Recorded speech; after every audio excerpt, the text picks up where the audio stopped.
This week on Intrigued, full effect.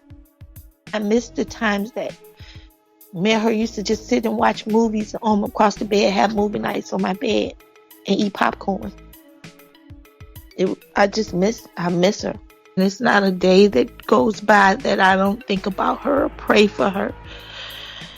And that I'm not going to give up. I'm Chandrea Thomas, and welcome to episode 11. In this podcast, I talk about curious cases, disappearances, and other stuff. And today, I'm talking about the disappearance of 21-year-old Keeshae Jacobs from Richmond, Virginia. This case has an extra layer of tragedy because not only is Keeshae still missing, but her brother Davon was shot and killed a few months after her disappearance. And her mother Toni is still somehow holding herself together through the whole ordeal. I spoke to Toni, and I reached out to Richmond police about the case. This is what happened. It was September 26, 2016. According to Toni, Keeshae sent her a text message telling her that she was going out and that she was spending the night at a friend's house. The text also said that she would be back the next day, but she was never seen again. I had a long chat with Toni about what happened that day and where the case stands right now. Toni Jacobs, thank you for talking with me this morning. I know you've been through a lot over the past couple of years now with, what happened with Keeshae and your son. So let's just start from the beginning because, there are a lot of people out there who are not familiar with Keeshae's story. So can you just tell me kind of from the beginning what happened so we can get a scope of exactly what the situation is? Sure. This one particular day, I was at work. Like I normally do. I called Keeshae and was like, Kiki, I'm late coming. I have to go to school. So can you grab my books and stuff and just meet me outside and I'll call you when I get close. She was like, all right, Mom. And I called her and let her know I was close. And we talked for a few seconds because she was fussing because I was rushing to go to school and I hadn't eaten. So I was like, I'll see you that night. I got home after school. And Keeshae had just got home from seeing a guy that she was dating, and they had gotten in an argument or something. And me and her brother was talking to her about it. She was really upset about it, but that was it. Then she said that she was going over a friend's house. I was like, okay. I was like, you need a ride? She was like, no, I'm good. One of her friends was going to take her. So her friend came and got her. This was like almost 11 o'clock. And I was like, all right, be careful. Make sure your phone charged like I always do. I got it, Mom. I got my charger. I'm good. I was like, all right. So then I texted her and was like, I'm getting ready to go to bed. She was like, I'm going to stay the night over my friend's house and I'll be home tomorrow. I was like, okay. And then as normal, I love you. I love you too. I was like, be safe. She's like, yes, ma'am. And that was the last conversation I had with my daughter. So on this particular day, do you know what friend's house she went to and why? No, by Keeshae being 21, even though like she had just turned 21, like August the 6th, she used to fuss at me and was like, Mom, I'm not no baby no more. So I was like, all right, just let me know, if you're going somewhere or whatever, and if you're not coming home, and always keep your phone charged. So I tried not to pry too much, but she always let me know when she arrived, when she got where she's going. She's like, all right, Mom, if her phone didn't work, she'll always give me an alternate number to somebody that she was with in case I need to contact her for emergency or anything. So I just was like, okay, I'll see you tomorrow. She was like, okay, Mom, I love you. That's all. That was it. On the night she vanished, Keeshae had just broken up with a boyfriend. I wanted to know what the family had to say to the boyfriend after the disappearance.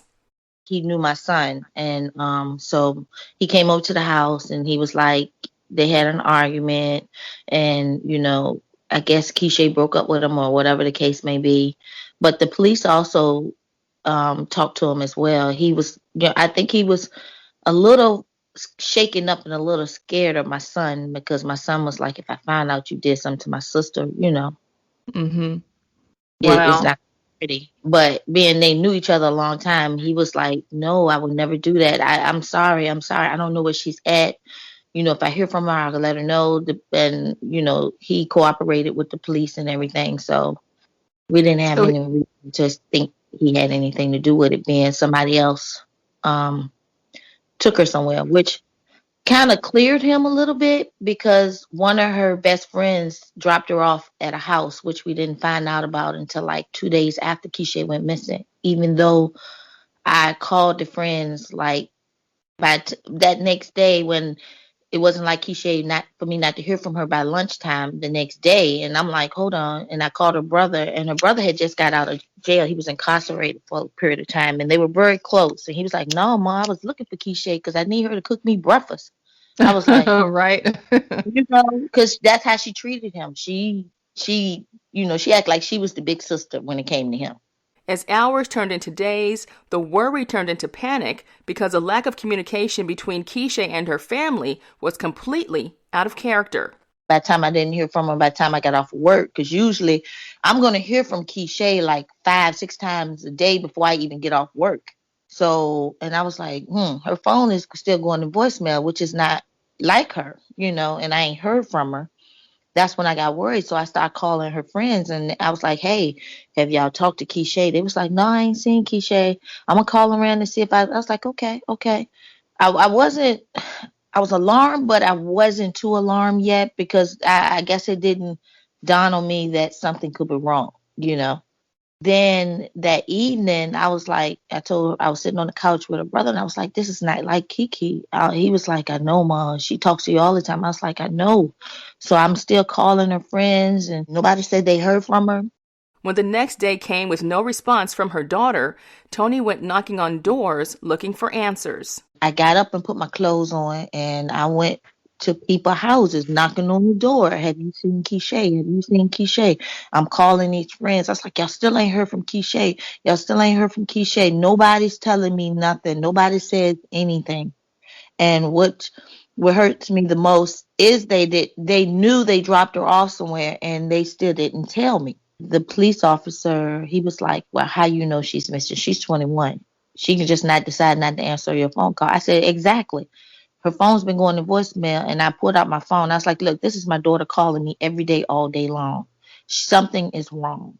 It was like 2 days later. I called down there. I was like, why haven't I heard from a detective? And they was like, well, this is a detective on your case. He will call you shortly, blah, blah, blah. Still nothing. But by that night, it was like a Monday, but by that Wednesday night, 2 days later, her friends come over my house.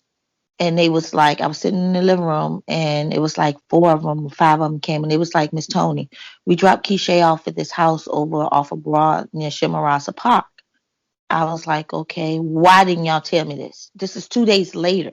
I made them, show me where he lived at, and I was fussing. I was like, if she was here, he had ample enough time to do whatever he wanted to do with her and get rid of her. Keeshae's friends come over to your house after she's missing for a couple of days, almost 3 days. They tell you that they dropped her off at some guy's house in this certain part neighborhood. So you decide to go over to this house and knock on the door. Yeah. Okay, Yeah. so tell me what happened after you knocked on the door. So after I knocked on the door, the guy answered the door, and he was telling me that, yeah, she was there. She's been there, but the time that he told me he saw her was not right. He told me he saw her on the 26th, like on the 5th at 5 o'clock that day. And I was like, no, you did not. I was like, because I was on the phone with my daughter. My daughter brought me my books. I was like, didn't he change it to 6? He just kept changing the time. I was like, you know what? I'm going to do one better. So I called the police, and I was like, look, my daughter's name is Keeshae Jacobs. She's been missing for a couple of days. I said, I'm at the house where she was last seen, and this man's story is not adding up. I need a police officer here now. So a few police officers showed up.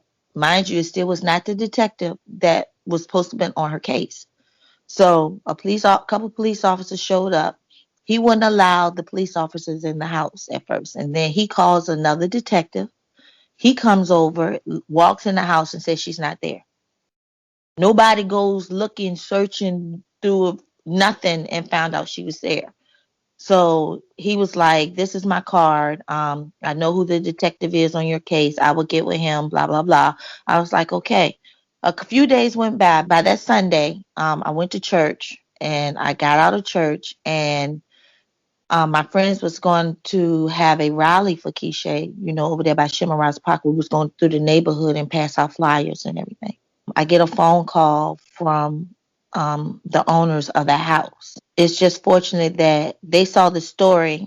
It's just so happened that they heard about the story on Facebook because it was all over Facebook. And she was like, "That's my great grandmother's house." And I was like, "Okay." She was like, I talked to my aunt. She said that you can come over and look through the house if you want to. I was like, "Okay, I appreciate it." This was that Sunday after Keeshae went missing. Still no police, no detective has contacted me. Nothing. So, um, it just so happened that the people that lives in that house is my nephew is married to one of the family members, but I just didn't know it. Mm. No, yeah, that's her great grandmother. My nephew's wife that was her great grandmother, and I didn't know it. So the family allowed me access into the house. We looked around, found out in the back there's a deep basement. When the police came, that guy could have had Keeshae tied up in that basement, and nobody would have ever heard her or known it because you have to go outside and go down some steps, and then it's on the outside to get into the basement down there. The family was like, this is what we're going to do. We're going to contact the detectives and the police and let them know, hey, you don't need no search warrant. You know, I am the power attorney of this house. Come search this house. Bring the dogs, whatever you need to do to come search this house. So the guy that was staying there, he was renting a room from the family's great grandmother, which was odd to me. And he had disappeared. He was nowhere to be found. You guys go in and you check this house. The guy disappears, I guess probably for whatever reason. And so he's gone. So you guys are going through the house. What else do you discover? Do you find anything? Do you find any of her possessions in this house? What do you see? I was like, I told everybody, I was like, look, just don't touch nothing. Because I was like, if they're going to allow the police to come in here, I'd rather the police come in here and do right. Just looking through a glance, I didn't see anything that belonged to her. In a trash can, there was some bloody tissues or something that was in there. But I was like, don't touch it, because I wanted the police to come in and do what they needed to do. And that's when we discovered the basement that was outside. The family showed it to her. They was like, well, when the police came, after those kids came, he could have put her down here and nobody would have ever known. And, just telling me the stuff because it's like underground almost. So I was like, okay. So finally the detectives contacted me. And they took the dogs in the house. I was told by the family that the dogs were in the house and they found DNA. They found some stuff in there. They went in the house like twice. The police is hush hush about what they find because they're not going to tell you everything. Mm-hmm. Uh, Found out that the guy did run. He was on parole for something, and apparently he did something to another female or something. I'm not too sure. I don't know the guy's name because the police won't release certain information to me. And I never seen the guy before. From there, that's pretty much where it's been. They had the dogs out by Shimaraz Park, which is like maybe 2 blocks or 3 blocks from where the house where she was last seen. They had the dogs out in the woods, all down there in the park area and everything. They said they hadn't came up with anything since Keeshae was missing. I had rallies to pass out flyers. At one point during the investigation, people called and played cruel jokes on the family. I done had crank calls, people playing on my phone, calling saying that they're Keeshae. They'll be like, Mom, Mom, come get me, please come get me. I done had people text me messages saying that my daughter was at a location and I run over there to where the location was, you know. That Um, sounds so cruel, you know? yeah. People, I done had people play on Facebook talking about they done put her face on a Muslim thing and said the Muslim has her. I done had people try to distort money out of me several times, saying that they knew somebody who had her and he was a pimp and he was making her do all this stuff. I done had somebody contact my sister thinking it was me. That my sister was my Keeshae's mom, which was crazy. So I let my sister go ahead and pretend, and I sent everything to the police. But once I got in contact with the detective and the sergeant that was on my case, they were very I can't say it. I mean, like 2, 3 o'clock in the morning. If I got a prank call or something, they was up and we was talking on the phone, and they was checking everything out. But ever since then, they have been very open with me. Certain things they still can't tell me because they say they don't want to jeopardize the case. It's been people saying that they've seen people that look like Keeshae, but we haven't produced any of Keeshae yet. Nothing. Her cell phone, nothing. It still goes to voicemail to this day. I still have it on. Let me ask you this. When it comes to the DNA situation, what do you know about what they found in the house? Did they find Keeshae's DNA in the house or just someone's DNA in the house? I believe they found Keeshae's DNA because they came to the house, before when they did the dogs, whatever. They was looking for articles of her clothing or anything that I had that they could get DNA off of. So it was fortunate enough that I had something that actually had, her DNA on it. But I don't want to go into detail what it was, but it was Yeah. personal. Okay, Yeah. I understand. I understand that. Okay, so and let's just clarify the situation too about this house. There are multiple people living in this house. The one guy by himself living in this house. Explain this house to me so I know if there were other people in the house at the time, or you know what I mean. At, Who all lived there? at the time, the only person was there was the guy and the great grandmother. Apparently he had gained the trust of the grandmother, so he kind of helped the family, helped her and took care of her, and he stayed there as well. Have you ever seen this guy again? Is he in jail? Do you know where he is? No, I haven't. I don't know where this guy is at. I have not seen him or heard anything about him. Nothing. At this point in your heart and in your spirit, do you think that Keeshae is still alive out there, or do you think something really happened to her in that house? I think that the type of person that Keeshae was, she was very quiet, but she was so headstrong. She get that from me. You're not going to tell her to do something. So I think if you tried to tell her you was going to do something, it was a fight. It was a fight because she's not going like willingly. No, she's not. She wasn't. She was so little, but she wasn't timid. You understand what I'm trying to say? Mm-hmm. Because she used to fight her brother. So she was the only girl out of all the boys in the family. So she was kind of tough. I believe in my heart and soul that Keeshae is still out there. I believe somebody's holding her against their will. Everything in me is telling me that. I don't know how to explain it. I tell people all the time when my son was murdered. My son got murdered like 4 months after Keeshae went missing. Was it like about 4 months after Keeshae went missing? I'm sorry to hear that. Thank you.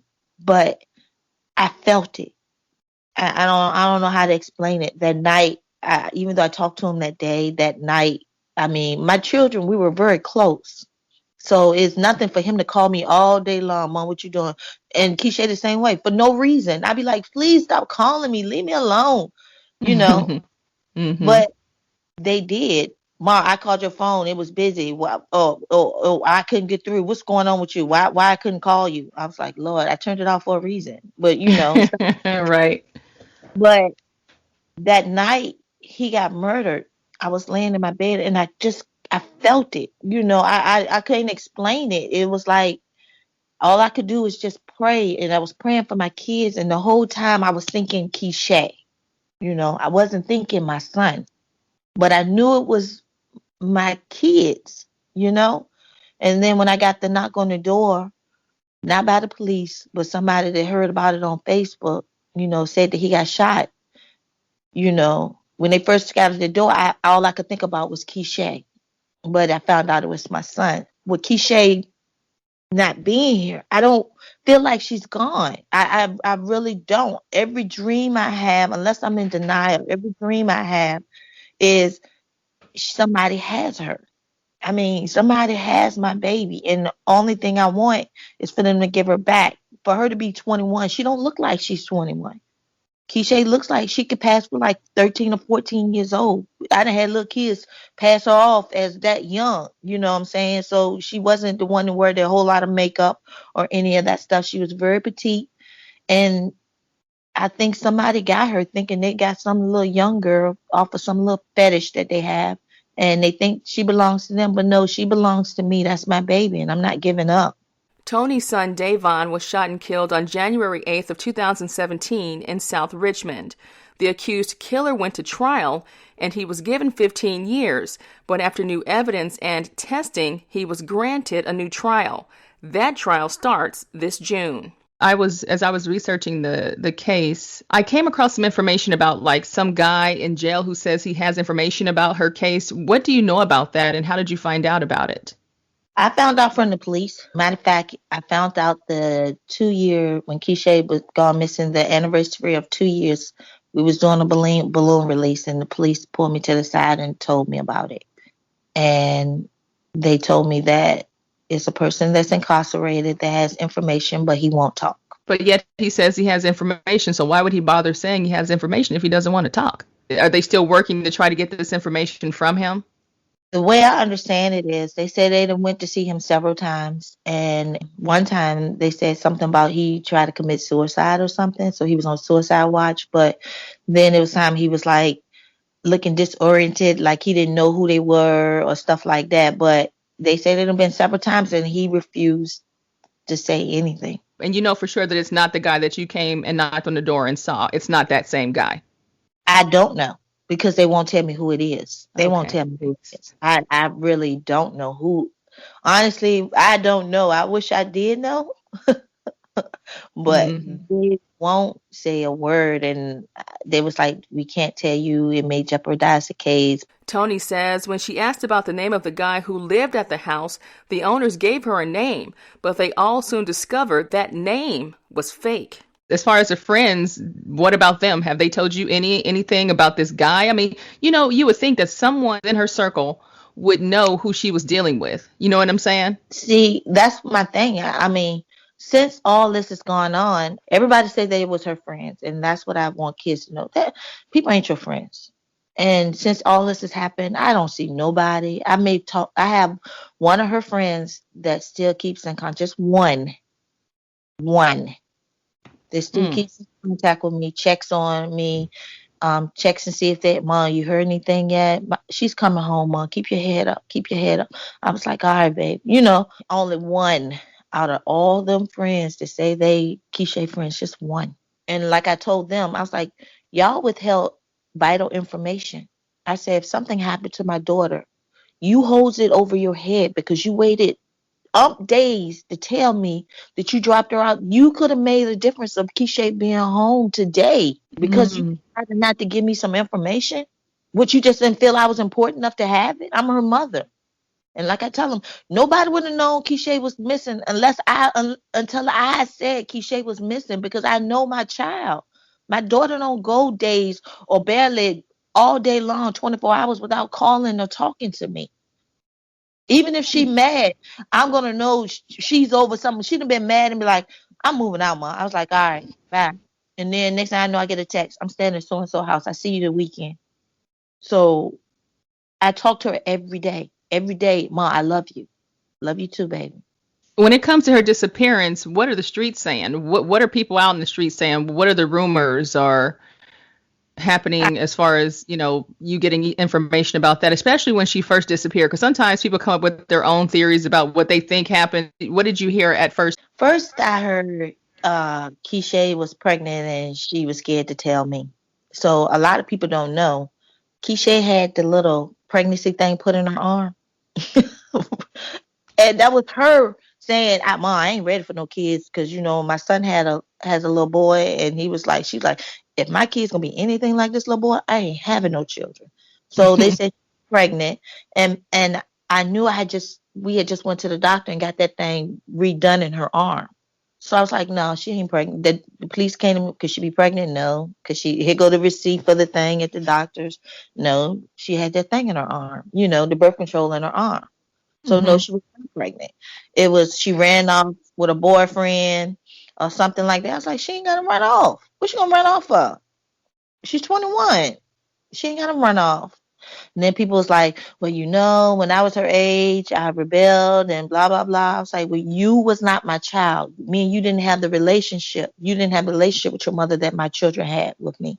We talked about when I said everything, but some stuff that I didn't even want to know, that If my child wanted to talk to me about it, and they felt comfortable enough telling me about it, I was going to listen.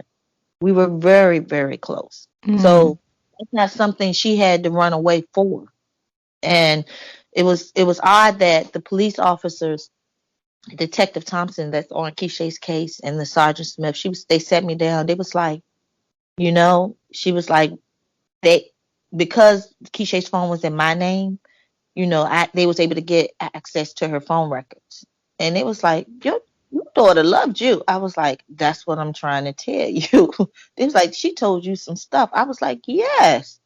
So for the people saying she's running away because of this, running away because of that, no, that wasn't our relationship.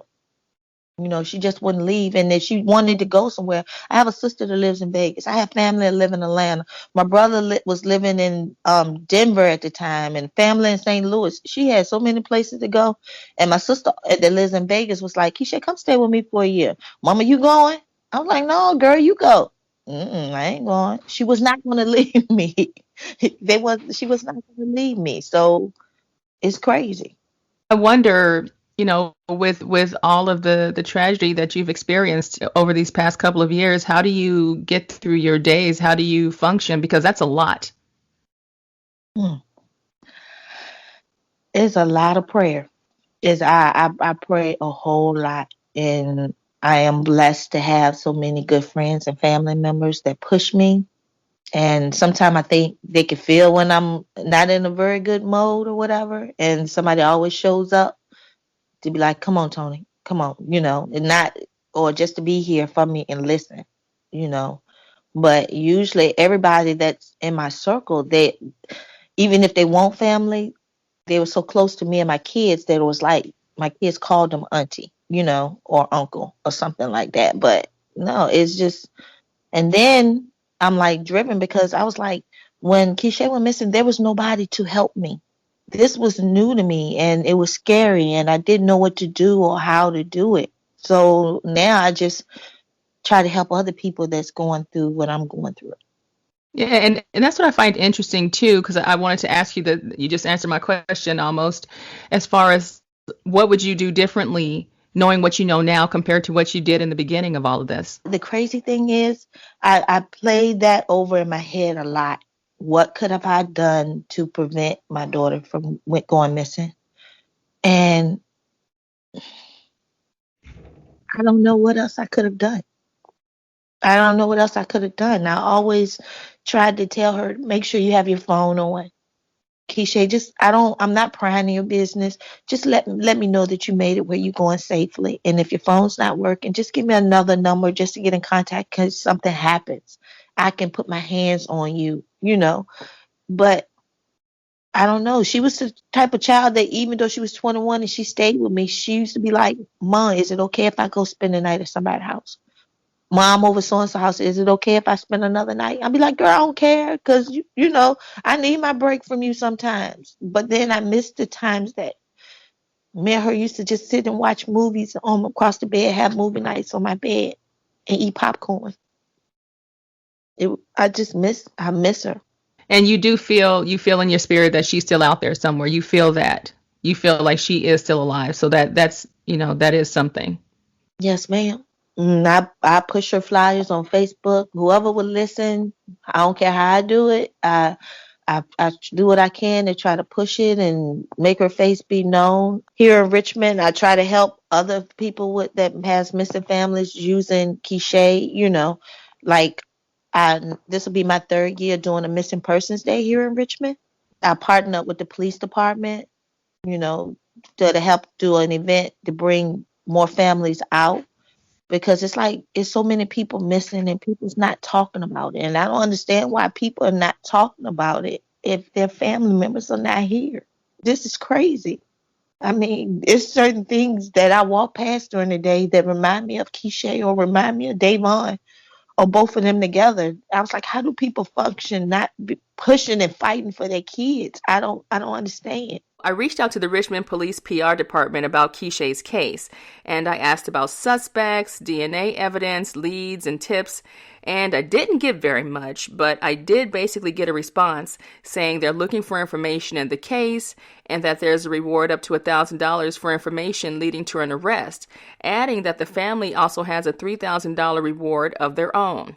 They do want people with information to call 911 so the information can be investigated properly. Now, according to local media reports, foul play is suspected, but at this point, it's clear that police won't confirm or deny that information with me. So you were telling me that, you had a really close bond with Keeshae and her brother, and they told you a lot of things. And so when it came to her dating life, did she tell you, you said she had just broken up with the one guy. Did she ever say she was seeing anyone else or was planning to see someone else, or you just had no idea about it at that point?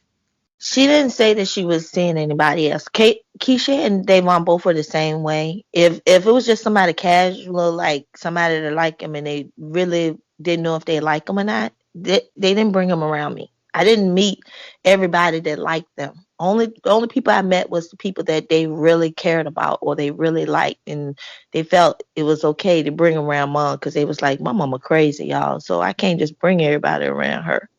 But she'll tell me like certain people that she talked to, but she was like, "Ma, I just ain't feeling." I was like, "But baby, trust your instinct. Trust your instinct." She was like, "All right," but just like every parent, I didn't know every friend or every person that she came in contact with. What would you say to the people, in the public who have been helpful to you and who have tried to help you find your daughter? I am very appreciative of everybody and everything. I'm appreciative to the people who see me in the grocery store that recognize me and just walk up to me and give me a hug. And they was like, "I just love you." And I'd be like, "I love you too. And I'm praying for you." I'm just so appreciative that everybody that takes the time out and just shares her information or pass out a flyer or, anything. I'm with all my heart, I'm so appreciative because I don't know what I would do if people just forgot. It's still people out there. I have Keeshae flyers on my car, and some people just look at it real quick and then hurry up and turn their head like they don't want to know. But this is something that is an epidemic right now. Kids are going missing, adults are going missing in amazing numbers. And people need to realize just because it's not true right now, don't think it can't happen to you. Because I would have never thought it would happen to me. The only thing that shocked me was that someone could go missing and nobody knows anything. And it's just crazy that the house where she was last seen at has cameras on the corners. But guess what? They were not on of every angle of that house. And when I saw, I was like, it's a camera right there and right there. So if she left this house, you could see it. And then I was informed that those cameras not on. Just imagine if it was your child, you would want somebody to help you. I just want the public to just pay more attention to your surroundings and the people, everything, stuff that don't look right. It ain't right. Report it. That's all. What would you say to Keeshae if she could hear this podcast by chance? You're going to make me cry. That I love her so much. And it's not a day that goes by that I don't think about her or pray for her. And that I'm not going to give up. Mommy is going to find you. And I'm not giving up. So whoever got her, let her go because you're not going to be able to rest. My final thoughts about this case are that time was of the essence and the critical hours that could have made a difference were altered because of late information. I think about how much Toni has been through with her only 2 children being taken out of her life. She's an amazing woman, and I could never imagine how much pain she's dealing with. I also think about what Toni said about Keeshae looking so young. Did someone take her thinking she was a younger teenage girl and put her in a trafficking situation? That's something to think about. Toni still feels that Keeshae is alive, and I hope that's the case. As for this unknown man who's locked up, claiming to have details in Keeshae's case, if he really has something to tell, I wonder why he's holding on to it. Is he trying to make a deal with investigators for himself? And I wonder if it's the same guy who was at the house, a mystery name that Toni can't seem to get from police. I hope that she, along with the rest of us, will get an answer and get that answer soon. As for tips in the case, Richmond police say you can reach out to Detective William Thompson at 804-646-3925 if you have information. That number again is 804-646-3925. Keeshae is 5'3", about 100 pounds. She has brown hair and brown eyes. She also has a tattoo of a leaf on her right foot, animal paws on her right leg, and a flower on her right hand. She was last seen wearing black basketball shorts, pink and black Nikes, and a pink scarf. If you have any cases that you want me to check out, you can reach me on the Intrigued Full Effect website or via email at intriguedfulleffect@hotmail.com. Until next time, be safe and stay true. The views, information, or opinions expressed during the Intrigued Full Effect, Curious Cases, Disappearances, and Other Stuff podcast are solely those of the individuals involved and do not necessarily represent those of the host. The primary purpose of this podcast is to educate and inform. The host of this podcast assumes no liability or responsibility for any activities in connection with opinions shared in the podcast. The podcast and blog associated with it shall not be used in any legal capacity or as a basis for expert testimony. Any copyright material in the podcast is approved by the owner or is part of the public domain. Music by Pond 5.